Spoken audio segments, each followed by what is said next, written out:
Those are my dad's. Really? Yeah. Wow. No, Don't touch it. you could touch it. Please do. Oh, look That's at that. so cool. Amy Beast for all mankind. Oh, That's wow. beautiful. Should we be showing? Yeah, go ahead.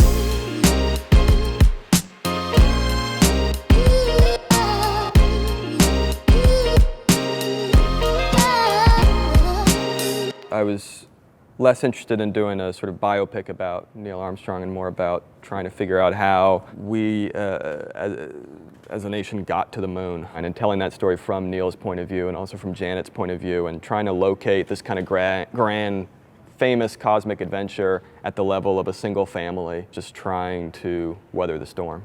I had the book, which was amazing, but obviously a lot of that is about kind of Neil and the technical side of things. So, but Ryan and Damien went and met Janet, and I got to listen to the hours and hours and hours long tapes of the conversations that you had, which was amazing. I felt like I was in the room, but they were so not protective. It felt like they were very welcoming, and they wanted to invite us in and answer questions. And I Skyped with Mark Armstrong, the youngest son, which was great. Also, we had an opportunity to meet June Armstrong, Neil's sister, and the farm where he was born, and colleagues, friends. It was a tremendous amount of help and goodwill. How many times did I throw up and pass out? I lost track. We can keep it between us.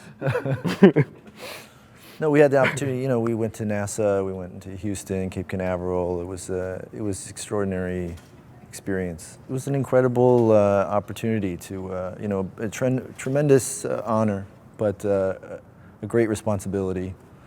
This Neil story had never been told, certainly in this way, and Janet's story as well. So I think we just felt, in every moment, and there were always moments like the spacesuit, but even they recreated the Armstrong house, the cabin where they lived in Juniper Hills, mission control, all of the capsules. Every day was sort of some form of time travel.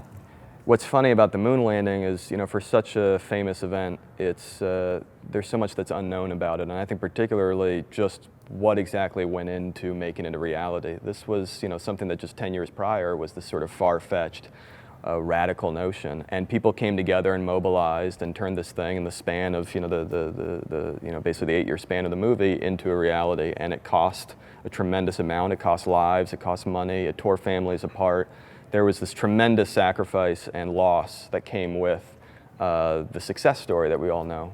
As a human being, you have respect and understanding for the people that you're playing went through it, and so many people are going through it all the time. And so it's not really your job as an actor to own it or delve too deeply in it. You just have to honour it and hope that you do justice to what people go through in those sorts of situations. I think it doesn't help anybody if you try and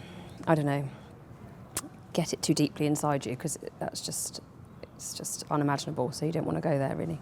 How did you get into that character? I mean, Well, a month after this comes out, I shaved my head off. I mean, not my head off. My head. She's that committed. I shaved my whole head off. I did lots of physical exercise and stuff like that. And yeah, I don't know really. I will say that from the very first, when I dived into Jim's biography, I was amazed by how much I didn't know about Neil, about how much richer the story was than I could have ever imagined, and how filled it was with loss and sacrifice and failure in those short 7 years on the way to the moon. And I think by focusing on that loss and sacrifice and failure, it humanizes this person who we think of as an idol, and helps us really understand that this wasn't easy, this wasn't superheroes who did it, that great achievements are hard, that they require a lot of loss and sacrifice, and that if we are to achieve greatness in the future, we're going to have to pony up.